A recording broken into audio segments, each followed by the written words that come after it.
ચાલો છોકરાઓ, આપણે આગળ વધીએ. આગળનો જે આપણો ટોપિક છે એ છે પરિમાણાત્મક પૃથ્થકરણ. પરિમાણાત્મક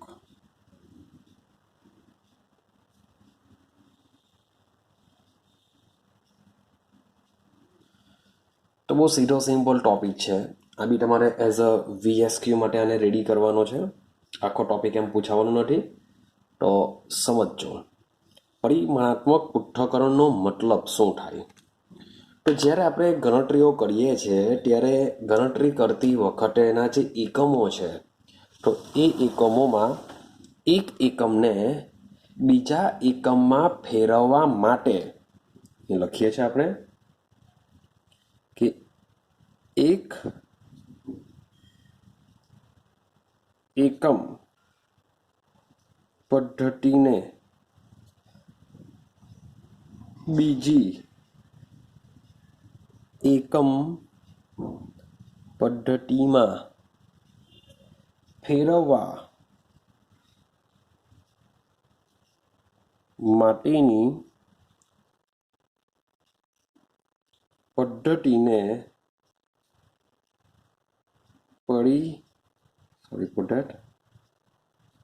પરિમાણાત્મક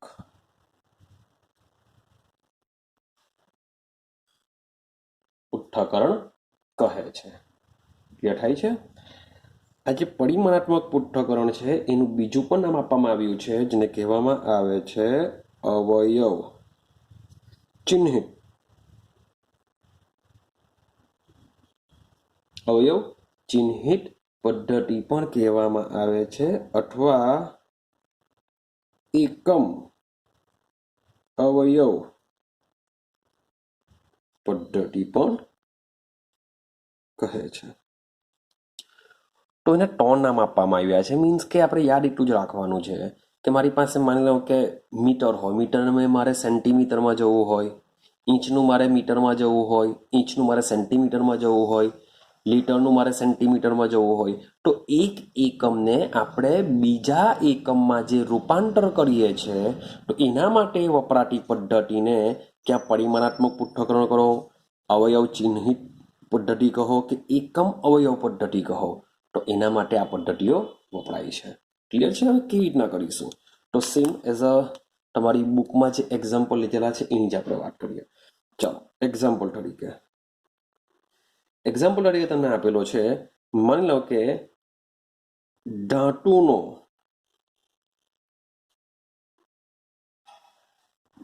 ટુકડો 3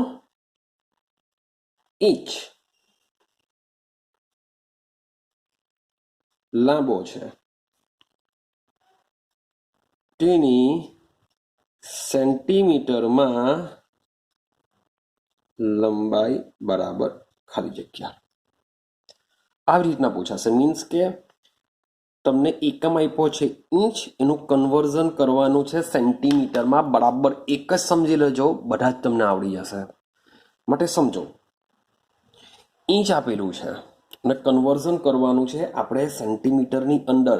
તો સૌથી પહેલા તમને એટલું ખબર હોવી જોઈએ કે જે વસ્તુ આપેલું છે અને જેમાં કન્વર્ઝન કરવાનું છે તો એ બે વચ્ચેનો સંબંધ શું હોઈ શકે.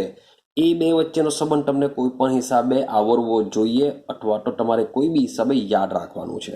જેમ કે ઇંચ અને સેન્ટીમીટરની જો વાત કરું તો યાદ રાખજો કે 1 ઇંચ બરાબર 2.54 સેન્ટીમીટર. દિમાગમાં ફિટ કરી દઉં કે 1 ઇંચ બરાબર શું થશે? 2.54 સેન્ટીમીટર થશે. હવે કરવાનું શું છે? આ પહેલું સેન્ટન્સ છે, તમને આવડવું જોઈએ. હવે આપણે આ જે 2.54 સેન્ટીમીટર છે એને 1ની નીચે લઈ આવીએ. જોજો, 1 ઇંચ છેદમાં 2.54 સેન્ટીમીટર. આવું કંઈક લખી શકાય? હા કે ના? આ બાજુ કંઈ નથી રહ્યું એટલે આપણે શું સમજીએ? 1 સમજીએ. ક્લિયર? પણ માની લઉં કે આ 1 ઇંચને હું 2.54ની આ બાજુ લઈ આવું તો શું થશે? તો બી આ બાજુ તો એક જ રહેશે. તો માની લો કે આ બાજુનો એક જે છે તે પણ શું છે, એરો આ જ છે. તો એના બરાબર બી આપણે લખી શક્યા કે 2.54 સેન્ટીમીટરના છેદમાં 1 ઇંચ. ચલો છોકરાઓ, આટલું ક્લિયર થયું કે મેં શું કર્યું, 2.54 સેન્ટીમીટરને આ બાજુ લઈ આવ્યો અને નીચે લઈ આવ્યો એટલે અહીંયા 1 થશે. આટલું ક્લિયર થયું. માની લો કે બીજી બી એક પોસિબિલિટી છે કે આ 1 ઇંચને હું 2.54 છેદમાં લઈ આવું તો આ રીતનું બની જશે. તો આ બાજુ કંઈ નથી બચ્યું એટલે 1 કહેવાશે. તો આ રીતના 2 બની શકે છે. મીન્સ કે કોઈ બી એક વસ્તુ બની શકે, કે આ બની શકે અથવા તો આ બની શકશે. બેમાંથી એક વસ્તુ બની શકશે. ચાલો, તો આ જે વસ્તુ મેં જે બનાવેલું છે, જે બ્લેક માર્કર કરું છે, આ બંનેને કહેવામાં આવે છે એકમ અવયવો. શું કહેવામાં આવે છે? એકમ અવયવો કહેવામાં આવે છે. તો આ બેમાંથી તમારે કોઈ પણ એક એકમ અવયવનો ઉપયોગ કરવામાં હોય છે. ક્લિયર? ચાલો હવે સમજો, હવે શું કરવાનું છે. હવે તમારે કન્વર્ઝન કરવું છે 3 ઇંચનું સેન્ટીમીટરમાં. હવે જે પણ એકમ શોધવો હોય, પાછું રિપીટેશન કરું, જે પણ એકમ શોધવો હોય તે હંમેશા અંશમાં હોવો જોઈએ, અથવા તો દેશી ભાષામાં તમારે શોધવાનું છે સેન્ટીમીટર. તો સેન્ટીમીટર ક્યાં હોવો જોઈએ? અંશમાં હોવો જોઈએ. અહીંયા ચેક કરો, અહીંયા છે ઇંચ, છેદમાં છે સેન્ટીમીટર. અહીંયા ચેક કરો, ઉપર છે સેન્ટીમીટર, છેદમાં છે ઇંચ. ક્લિયર? તો જે પણ તમારે શોધવાનો છે સેન્ટીમીટર માટે શું કરીશું, આપણે આ એકમ અવયવ નથી લેવાનો, પણ આપણે આ એકમ અવયવ લેશું. ક્લિયર? તો લઈએ આપણે 2.54 સેન્ટીમીટર છેદમાં 1 ઇંચ. હવે આની સાથે કરીશું મલ્ટીપ્લાય. કેટલા છે? 3 ઇંચ છે, તો અહીં લખી દઈશું 3 ઇંચ. ક્લિયર થાય છે? તો તમે ચેક કરશો તો આ ઇંચ કેન્સલ થઈ જશે, એટલે મીન્સ કે ઇંચ કેન્સલ થઈ જશે. એકમ કયો બચી જશે? સેન્ટીમીટર. માટે જ મેં તમને પહેલા કીધું, તમારે જે પણ એકમ શોધવો હોય તે અંશમાં રહેવો જોઈએ, તો જ તમને એનો આન્સર મળશે ને આ બે વસ્તુ કેન્સલ થઈ જશે. તો 2.54 ગુણ્યા 3, 2.54 ગુણ્યા 3 તો 60.62 સેન્ટીમીટર આ તમારો આન્સર આવી જશે. તો આ પદ્ધતિને શું કહેવાય? પરિમાણાત્મક પૃથ્થકરણ, જે તમને 1 માર્ક્સમાં પૂછી શકાય. આવું કંઈ પણ નાનું અમથું તમને આપી શકે છે. ક્લિયર થાય છે? શું કરવાનું છે? એક જ વસ્તુ છે, જે આપેલું છે અને જે શોધવાનું છે એ બે વચ્ચે સંબંધ તમને ખબર હોવી જોઈએ, તો જ આ વસ્તુ તમે કરી શકો છો. ચાલો અગાડી જઈએ, આટલો એક્ઝામ્પલ સમજવાની પ્રયત્ન કરીએ આપણે.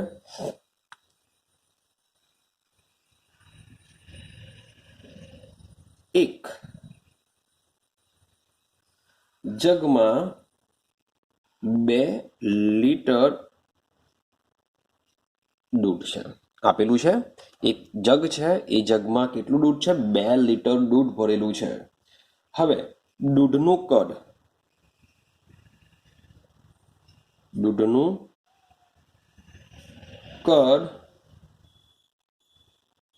મીટર ક્યુબમાં ગણો.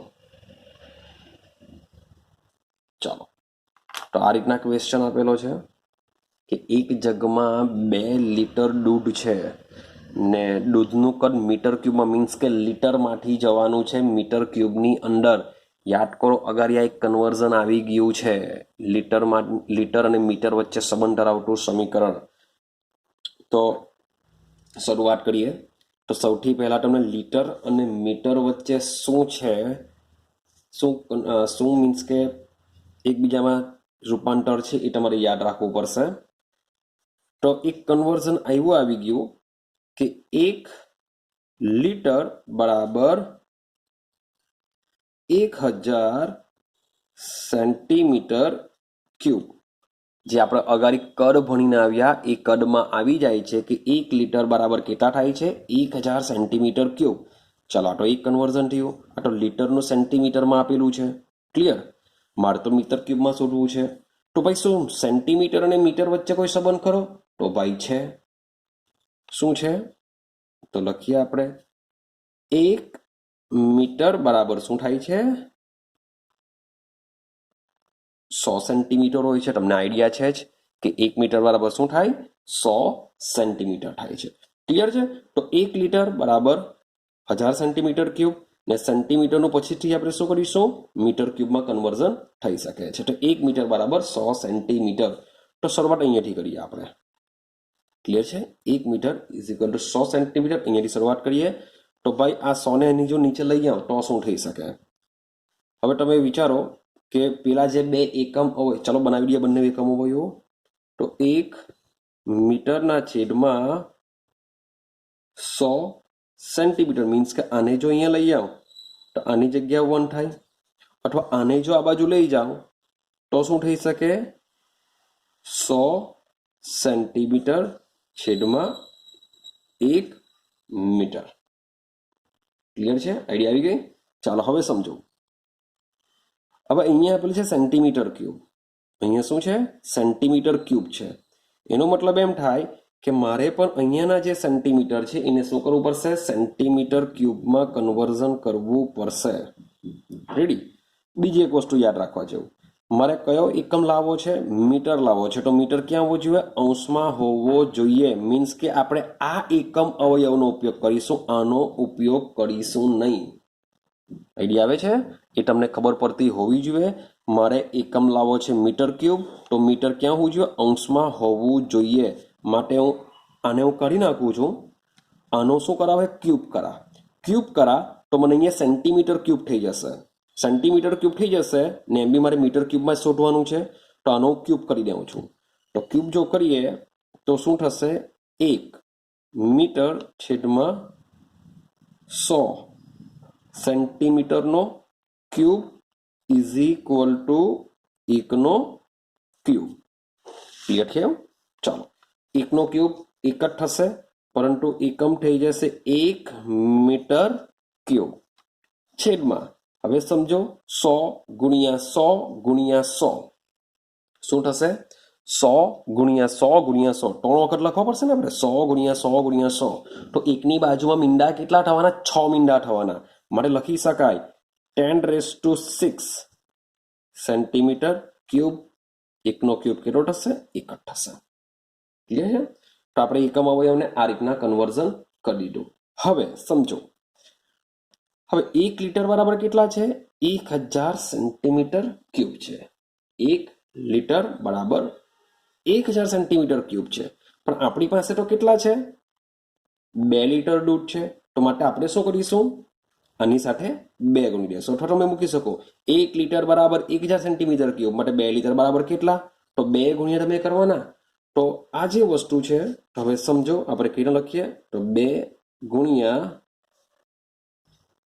1000 સેન્ટીમીટર ક્યુબ ગુણાકાર જ કરવાનો છે આપણે.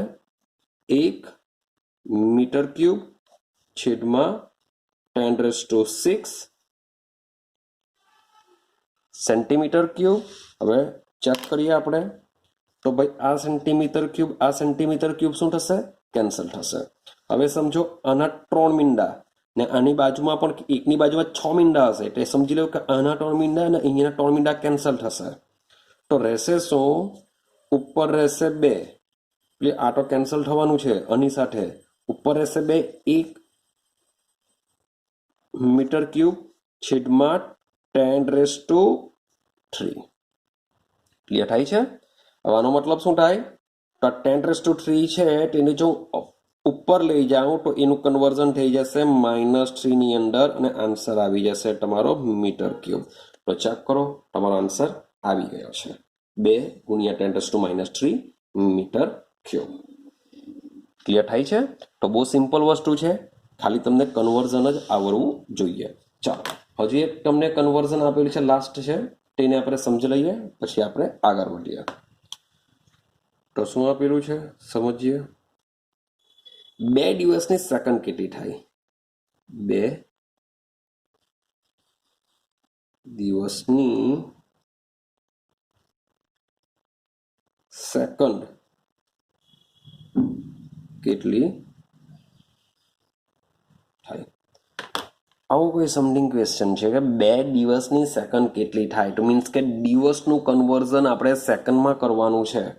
તો ઘણું બધું આપણે બનાવવું પડશે, કારણ કે એક દિવસની વાત કરીએ તો દિવસમાં કલાક કેટલા, કલાકનું મિનિટમાં કન્વર્ઝન કરવું પડશે, મિનિટનું સેકન્ડમાં કન્વર્ઝન કરવું પડશે, ત્યારે આપણે સેકન્ડ પાસે પહોંચીશું. ક્લિયર થાય છે? તો શરૂઆત કરીએ. અહીંયા 2 દિવસ છે, આપણે તો ભાઈ એક જ દિવસથી શરૂઆત કરવું પડે. તો એક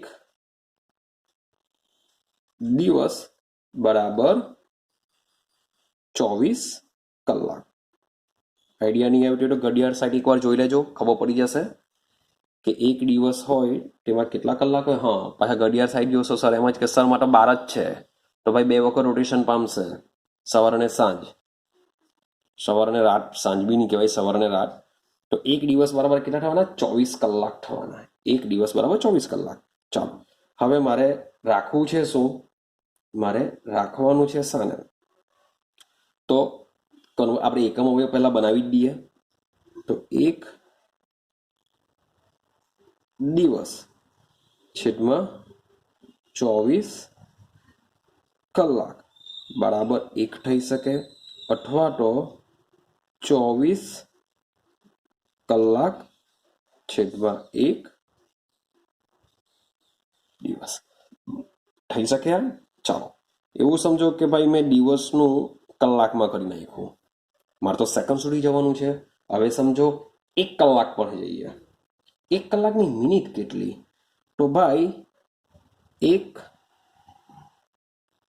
કલાક બરાબર, વિચારો, મિનિટ કેટલી?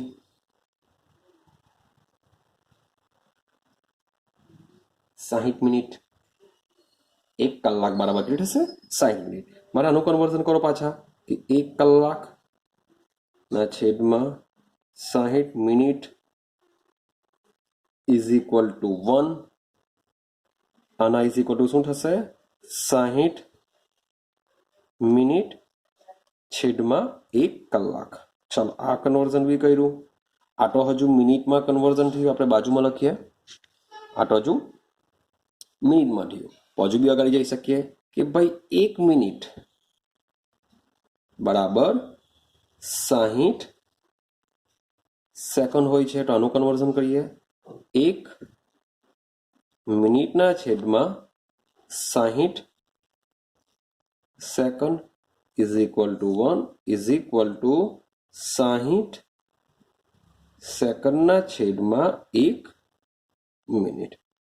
તો હવે તમે સમજો કે 1 2 3 મારી પાસે 3 એકમો હોય, ટોટલ 6 છે, પણ આપણે તો 3નો જ ઉપયોગ કરીશું. હવે તમારે એનો ઉપયોગ એવી રીતના કરવાનું છે કે જે દિવસ છે, દિવસનું કન્વર્ઝન સેકન્ડમાં થાય. મારે દિવસનું કન્વર્ઝન સેકન્ડમાં કરવાનું છે, એટલે એટલું તો પાકું થઈ ગયું કે જે સેકન્ડ છે, સેકન્ડ અંશમાં આવવું જોઈએ. તો તમે વિચારો, આ બેમાંથી આપણે કોનો ઉપયોગ કરીશું? તો આનો ઉપયોગ કરવો પડે. કેમ?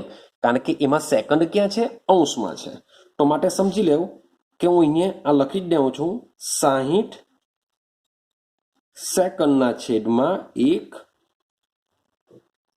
મિનિટ. ક્લિયર થયું? તો હવે સમજો, હવે આની બાજુમાં હું જે પણ વસ્તુ લખા તેમાં મિનિટ ક્યાં ઉજવે? અંશમાં ઉજવે, તો જ મિનિટ મિનિટ કેન્સલ થવાના. તો ભાઈ મિનિટ વાળું અહીંયા છે, તો હું શું કરા? આ 60 મિનિટ વાળું આ લઈ લેવા, તો જ ભાઈ મિનિટ કેન્સલ થશે. ક્લિયર થાય છે?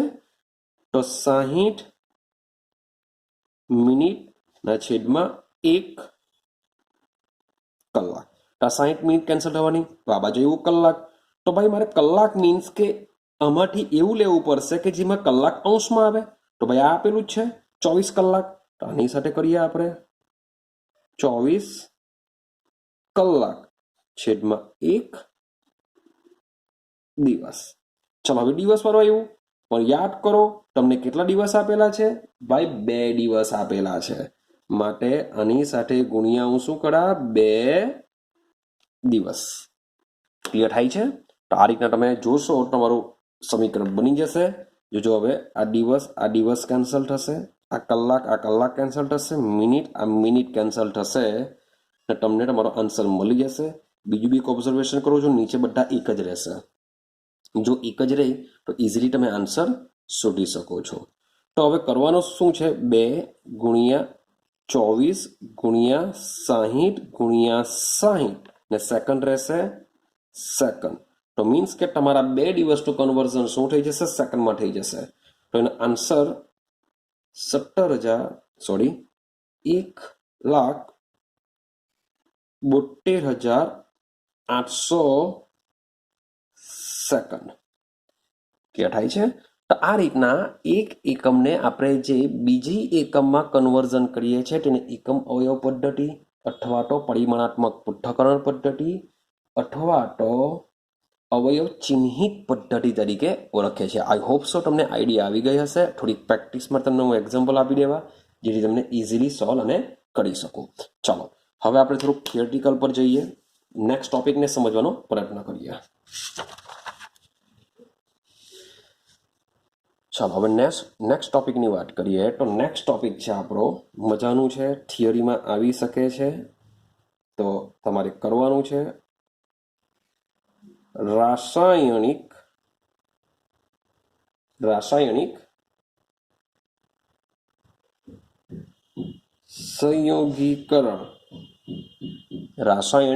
સંયોગીકરણના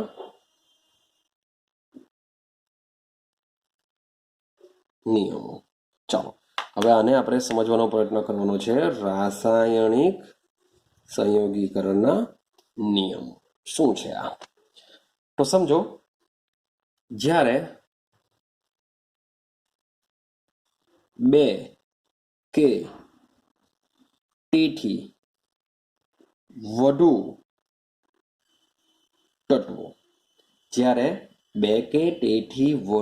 તત્વો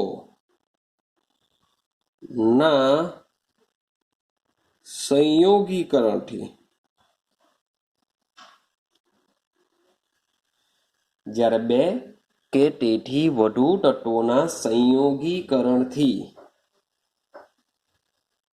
સંયોજન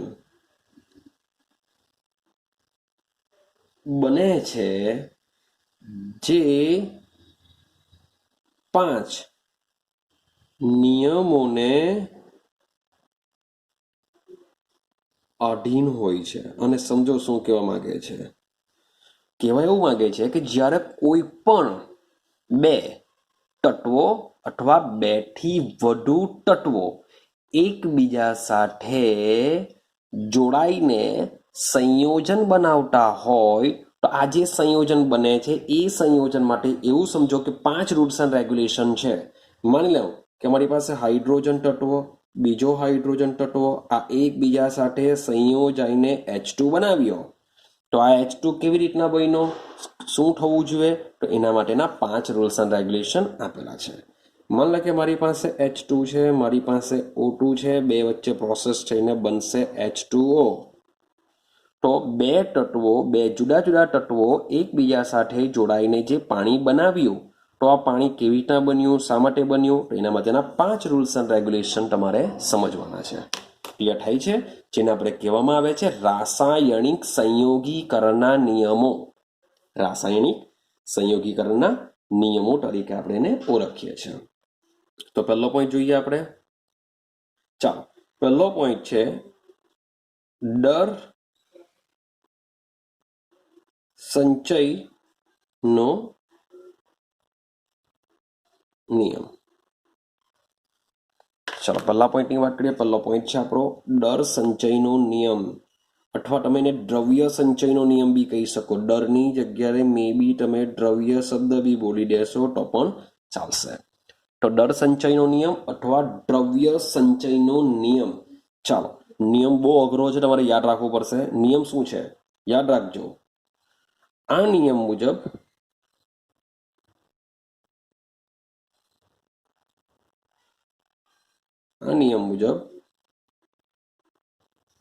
દ્રવ્યનું સર્જન કે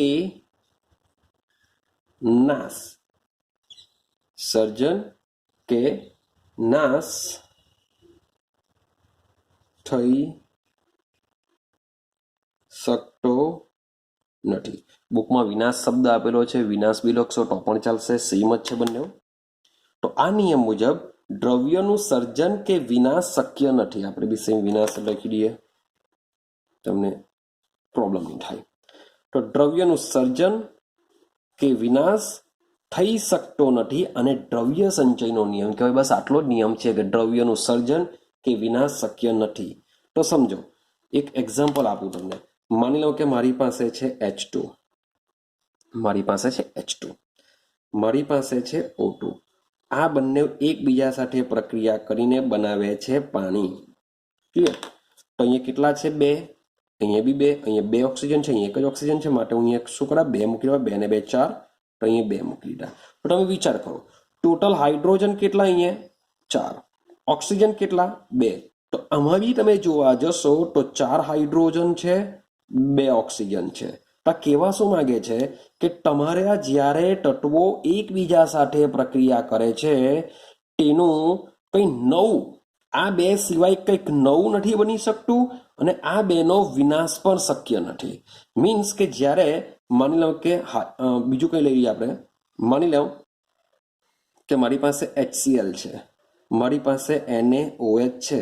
તો આમાં જે તત્વો તમે જોશો તો હાઇડ્રોજન છે, ક્લોરીન છે, સોડિયમ છે, ઓક્સિજન છે. તો આના સિવાયના કોઈ તત્વ આમાં આવી શકતા નથી.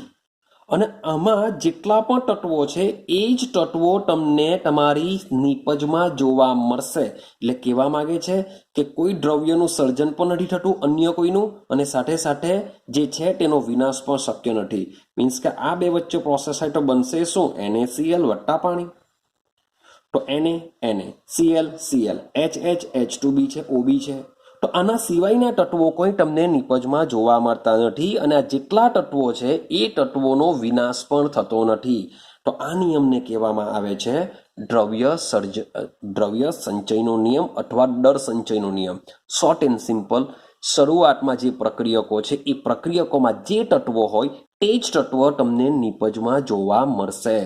હું વાત કરું છું તત્વ, એની મીન્સ કે અવસ્થા અલગ અલગ હોઈ શકે. એની કે તમે કહેશો સર H2 વત્તા O2 અહીંયા તો H2O બન્યો, તો ભાઈ રિએક્શન તો થવાની જ. પણ H2 વત્તા O2 પાછું H2 વત્તા O2 બને તો એનો મતલબ તો એમ થાય કે રિએક્શન જ નહીં થઈ. પણ રિએક્શન થઈને જે નિપજ બને છે એ નિપજની અંદર જે તત્વો છે એ તત્વો એક સરખા રહેશે, એ બદલાતા નથી. જેનો કોનો નિયમ કહેવાય છે? દર સંચયનો નિયમ કહેવાય છે. આઈડિયા આવે છે? ચાલો, આ જે નિયમ છે તમારે 2 પોઈન્ટ યાદ રાખવાના છે. આ નિયમ કોણે આપ્યો છે? તો આ નિયમ 1789માં એન્ટોની